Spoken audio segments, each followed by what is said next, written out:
Eu fui diagnosticado com autismo. E olha que eu nem tava procurando. Olá, meu nome é Zank e esse vai ser o primeiro vídeo sério desse perfil. Faz mais ou menos um mês que eu recebi essa notícia. E eu ainda tô tentando assimilar as coisas, sabe? Entender o que tá acontecendo. E ao mesmo tempo eu tô tentando estudar tudo a respeito do autismo e suas características e todas as suas coisas. Então se tiver terminologia errada aqui, com certeza vai ter, vocês me perdoam porque eu tô estudando agora. Há cerca de 2 meses atrás eu fui pesquisar com um psiquiatra se eu tinha TDAH. Afinal, tenho vários traços que comprovam isso e meu próprio psicólogo já falou que provavelmente eu teria. E eu já sabia também, era certeza, era só pra dar o...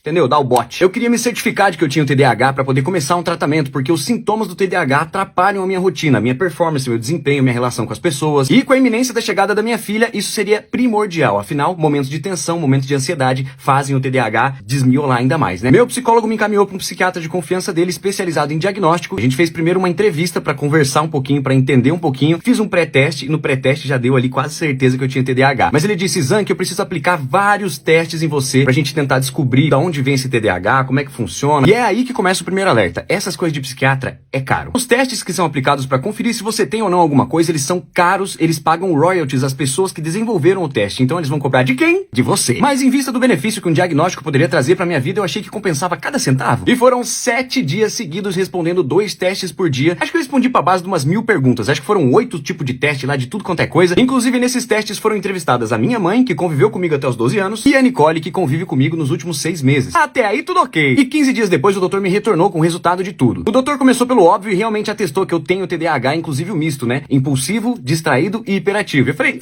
isso aí eu sei. E aí, como é que é o tratamento? Ele foi falando comigo e foi entrando num outro assunto e explicando de prejuízos sociais, de dificuldades de socialização, principalmente no momento da infância, de masking, um efeito que você faz no seu cérebro pra mascarar certas dificuldades e conseguir adentrar na sociedade. Eu fiquei assim, mas eu... tô entendendo, você não era o negócio do TDAH? Daí ele me falou uma coisa que eu não sabia. Esses testes não eram só apenas para TDAH, e sim para toda coisa psicológica, tudo. Então, com as respostas disso tudo, ele era capaz de ler, inclusive, outros tipos de transtorno. E foi aí que ele me disse, então, Zank, você se encaixa muito bem na síndrome de Asperger. Aí eu... Como é que é? Aí ele disse que era isso mesmo. A seletividade alimentar, eu não como nenhum tipo de fruta ou legume. Alguns prejuízos de socialização na infância. A dificuldade, às vezes, de interpretar certas pistas sociais. Sabe aquelas coisas na entrelinha? Sensibilidade a alguns tipos de texturas, alguns tipos de sons. Na verdade, no meu caso, não tem som nenhum, porque som pra mim é tanto faz. Mas a textura é foda. Estereotipias, manias ou coisas repetitivas na vida, tipo esfregar as pernas, tipo ficar balançando a perna. Enfim, eu não sei exatamente o que é essa porra aí, mas eu sei que eu tenho. Mas afinal, Zank, o que é síndrome de Asperger? A síndrome de Asperger é uma condição do transtorno do espectro autista caracterizada por dificuldades de interações sociais, comportamentos restritivos e repetitivos. É comum que a pessoa apresente interesses intensos e restritos em tópicos específicos ou um tanto quanto incomuns. Certa dificuldade em entender e responder sinais sociais ou pistas sociais, como coisas que ficam na entrelinhas, expressões faciais ou linguagem corporal. Geralmente tem rotinas rígidas e comportamentos repetitivos. Muitas vezes apresentam habilidades notáveis em alguma área de interesse, por exemplo, matemática, física, música ou artes visuais. E são dotados de uma sensibilidade sensorial a estímulos do sentido. Olfato, tato, pato, sato, fato. Entendeu, né? Luz, som, todas as coisas. E a primeira treta desse transtorno começa no nome. A síndrome de Asperger leva esse nome pelo médico austríaco Hans Asperger. Foi ele que basicamente ficou famoso por descrever toda a situação do transtorno da síndrome de Asperger à custa de enviar crianças para campos nazistas para estudo. Ou seja, ele era um genocida. Apesar de não ter sido ele a primeira pessoa que descreveu isso oficialmente. Foi uma outra mulher lá, Sukaya. Mas quem ficou famosinho mesmo foi o tal do Asperger. Inclusive, pelo que eu estudei, os estudos dele ficaram perdidos por um tempo até outra pessoa, uma mulher, uma médica, eu acho, uma pesquisadora, alguma coisa assim, encontrou esses estudos e trouxe isso à tona. E é claro que pelo fato do nome da síndrome homenagear uma pessoa nazista genocida, ele foi tirado do ar. Na 5ª versão do DSM, um dos instrumentos utilizados para diagnosticar os transtornos e etc., isso já foi incorporado ao transtorno do espectro autista, que é dividido, inclusive, entre suporte nível 1, que a pessoa precisa de não tanto suporte para viver, suporte nível 2, onde ela precisa de um suporte moderado para viver, e suporte nível 3, onde ela precisa de muito suporte, provavelmente de tutela pelo resto da vida para viver. Entretanto, aqui no Brasil, o instrumento que muito é utilizado burocraticamente para descrever algum tipo de transtorno ou doença ou condição é o CID. E na 11ª edição, que vai ser utilizada a partir de 2025, já tá tudo incorporado no transtorno do espectro autista. Entretanto, o Brasil ainda tá utilizando o CID-10. Eu, por exemplo, entrei no site do CIPTE aqui de São Paulo para tirar a carteirinha que te dá acesso às políticas públicas e lá ainda tá síndrome de Asperger, F.84, papapá. segunda treta com esse transtorno é justamente dentro da comunidade autista, onde eu já vi algumas invalidações de diagnósticos, onde, por exemplo, pessoas que enfrentam, ou têm família, ou têm parentes, ou enfrentam o autismo de suporte nível 2 e nível 3, não se bate muito ali com a pessoa do tal do Asperger e tal, porque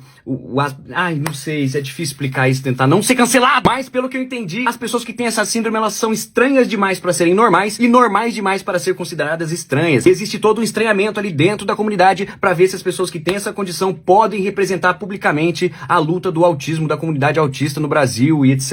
Então tem uma treta, eu sei que tem uma treta. E a terceira e última treta é justamente o fato de que as pessoas que têm essa condição, elas são consideradas normais demais para serem estranhas pelo mundo lá fora. Então muitas pessoas invalidam, a galera vai comentar aqui embaixo: autismo virou moda, o pessoal quer ser autista agora, TDAH virou moda, isso aí é muleta emocional pro pessoal não fazer nada da vida. Assim, receber diagnóstico de autismo é a última moda em Paris, o pessoal tem feito muito lá, inclusive é bolsa daquelas que tá saindo, e o diagnóstico de autismo. Realmente, isso é moda. As pessoas têm sido diagnosticadas porque a ciência avançou, é simplesmente por isso e porque a consciência das pessoas está mudando a respeito desses temas de transtornos da mente. E o benefício de receber esse diagnóstico, mesmo que tardio, é que a sua qualidade de vida aumenta muito, e principalmente a qualidade de vida das pessoas que convivem com você e não entendem por que certos comportamentos existem. Ah, Zank, mas aí você tá dizendo que você vai usar esse diagnóstico pra justificar umas coisas que você tá fazendo.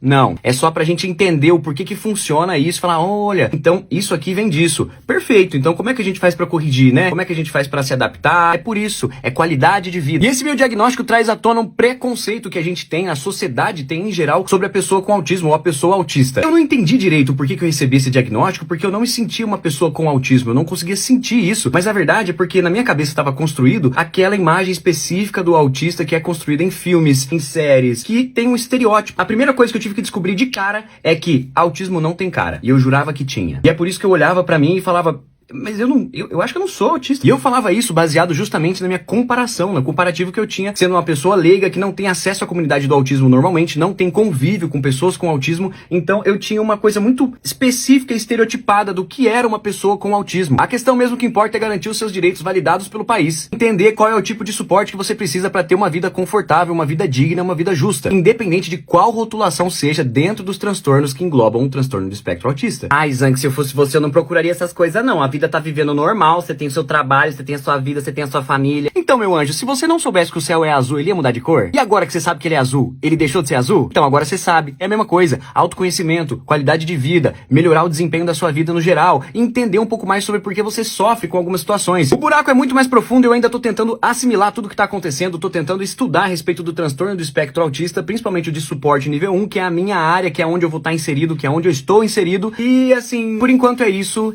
Eu não sei muita coisa, mas eu quero aprender. Desculpa aí se eu ofendi alguém com alguma terminologia, mas realmente eu tô aprendendo, tô estudando, não sei se eu usei terminologia certa, eu espero que eu tenha ajudado você. Não pratique autodiagnóstico, não veja esse vídeo e fala: nossa, eu tenho isso. Ah, o Zank falou, então eu tenho aquilo. Não, minha filha, só vai ver se você realmente passar por uma análise, ou de um neuropsicólogo, ou de um psiquiatra. Então, não inventa moda! Não inventa moda! É isso, pessoal. No próximo vídeo eu quero compartilhar com vocês um pouco do que eu tô sentindo no processo de aceitar e entender essa condição que eu tenho, e estudar um pouquinho mais também pra ver se eu consigo trazer um negócio um pouco mais específico, mais técnico pra ajudar realmente vocês e pra gente compartilhar desse momento maravilhoso, porque eu compartilho tudo com vocês aqui. É isso aí, também é aquilo lá, é isso aí, também.